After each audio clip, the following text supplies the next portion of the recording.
அரப்பவன் தங்கம், ஒரு பவன் தங்கம். அரப்பவன் ஒரு தாலிக்கு தங்கம் கூட வாங்கி என் புள்ள கழுத்துல கட்ட முடியாத நீ வாழ்க்கை பூரா அந்த பொம்பளை பிள்ளைய வச்சு எப்படா பொழப்ப? டேய், எப்படி பொழப்ப? எப்படி பொழப்ப? நான் என்ன சொல்லுவேன்? தங்கம் தர மாட்டேன். அப்ப என்ன தருவேன்?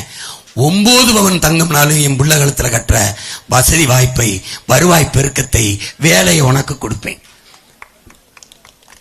பிறந்த குழந்தைக்கு அரப்பவன் மோதிரம் பாட மாட்டேன். பிரசவ செலவு இருக்குல்ல, அதை இலவசமா செய்வேன், தரமா கொடுப்பேன் என் பிள்ளைக்கு. அதுல 2 லட்சம் 1 லட்சத்தை மிச்சம் பண்ணி கொடுப்பேன். அவன் 2 பவன் மோதிரம் என் பிள்ளைக்கு போடுவேன். இலவசம்ங்கிறது கிடையாது. இலவசம் பெற வேண்டிய ஏழ்மை, வறுமை இனி என் மக்களின் வாழ்க்கையில கிடையாது. இப்ப உன் மகன் என்ன கேட்டேன், இந்த பொண்டாட்டி வரைக்கும் இலவசம் கொடுத்துட்டா நம்ம மானம் வெக்கம் சூடு சொல்லலாம்னு வாங்கிட்டோம்டா. புள்ள இலவசம் தரம்னா ஏற்பமா? எப்படி சிரிக்கிறா பத்தியா? கேவலமா இருக்கு பத்தியா? தலைகுனிரா பத்தியா? கோபம் இருக்கு பத்தியா? அவமானம் இருக்கு பத்தியா? அதே மானமும் ரோசமும் அண்டா குண்டா மிக்சி கிரைண்டர் அரிசி பருப்பு கொடுக்கும்போது வரணும்டா. கொடுக்கும்போது இங்க வாப்பா, இது என்னப்பா இலவசம் எங்களுக்கு, நீ வாங்கும்போது காசு கொடுத்து வாங்கினியா இல்லையா? காசு கொடுத்து வாங்கினேன். அந்த காசை எங்கிருந்து எடுத்தாய் என்று கேட்டுட்டாடா, நீ என் கூட பிறந்தவன்டா, நீ என்னை பெத்தவன். உனக்கு மான உணர்ச்சி, இன உணர்ச்சி வந்துருச்சு. மாற்றத்திற்கான புரட்சிகரமான சிந்தனை உனக்குள்ள வந்துருச்சு.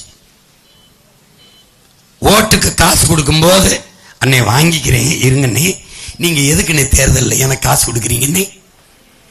எதுக்குண்ணே நீங்க ஏன் தேர்தலில் நிக்கிறீங்க? எங்களுக்கு சேவை செய்ய. எனக்கு சேவை செய்ய எதுக்குண்ணே காசு கொடுக்குறிய? இதை ஒரு தடவை கேளு, என்ன பதில் சொல்றாரு பாரு.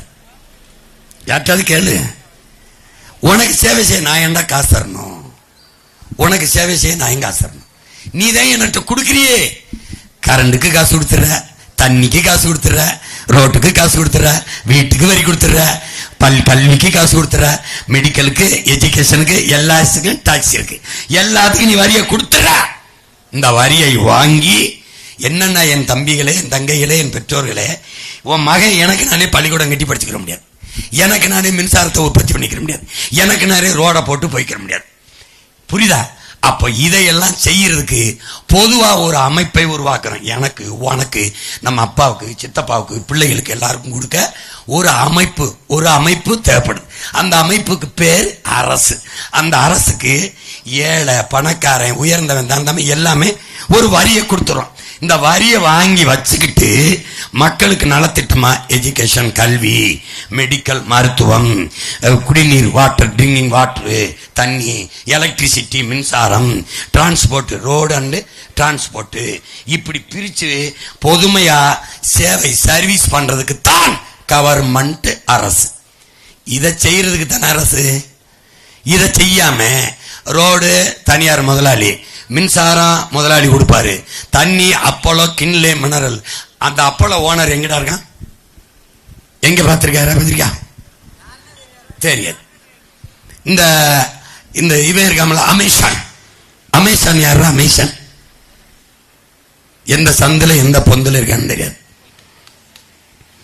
ஆனா குண்டூசியில இருந்து, விளக்குமாரில இருந்து, எல்லாத்திலையும் கால் செருப்புல இருந்து போன் அடிச்சா நீ ஆன்லைன்ல சொன்னீங்கன்னா கொண்டாந்து வித்துருவான், கொடுத்துட்டு போயிடுவான். இங்க நம்ம மளிகை கடை வச்சிருக்கேன், கதையை மூடிட்டு போயிட்டேன். ஒன்னும் கிடையாது. எல்லாத்தையும் மாத்தணும்னா உன் மகனுக்கு நீ வாக்கு செலுத்தணும். வழியே கிடையாது, வழியே கிடையாது. என்னை கெட்டியா பிடிச்சுக்க உன் மகனை. என் அளவுக்கு உன்னை பேரன்பு கொண்டு காதலிக்க இனி ஒரு மகன் பிறந்து வந்தாதான். இந்த மண்ணை, உன்னை என் அளவிற்கு பேரன்பு கொண்டு நேசிக்க, காதலிக்க இதுவரைக்கும் ஒருத்தனும் பிறக்கல. இனிமே எவனாவது பிறக்கணுமா தெரியும்.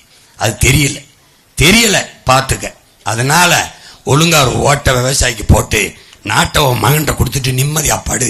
சிறந்த நாடா நான் மாத்தி காட்டுறேன். ஆமா, 15 வருஷமா உங்க முன்னாடியே பேசிட்டேன். என் ஒருத்தனுக்கு தான் இந்த ஆட்சியில் இருக்கிறவன் பயப்படுறேன். நான் வந்தாதான் வீடை இடிக்கிறத நிப்பாட்டுறேன். நான் வந்தாதான் டங்ஸ்டன் தொழிற்சாலை, சுரங்க தொழிற்சாலை நிறுத்துறேன். நான் வந்தாதான் பேனா சிலையை வைக்கிறத நிறுத்தினா வச்சிருந்திருப்பேன். பயப்படுவான்.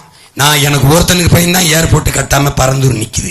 என் ஒருத்தனுக்கு பையன் தான் 8 வழி சாலை போடாம இருக்குது. பார்த்துக்க, நாட்டை மகன்கிட்ட கொடுத்துரு. உன் முன்னாடி பேசின உன் மகனை சட்டசபைக்கு அனுப்பு. ஒரு பையன் நான் கேட்கறதுக்கு பதில் சொல்லிட்டான்னா அடுத்த தடவை நீ தோக்கடிச்சிரு. பாப்போம் பாப்போம். ஓட்டு பாரு ஓட்ட, அப்புறம் பாரு நாட்ட.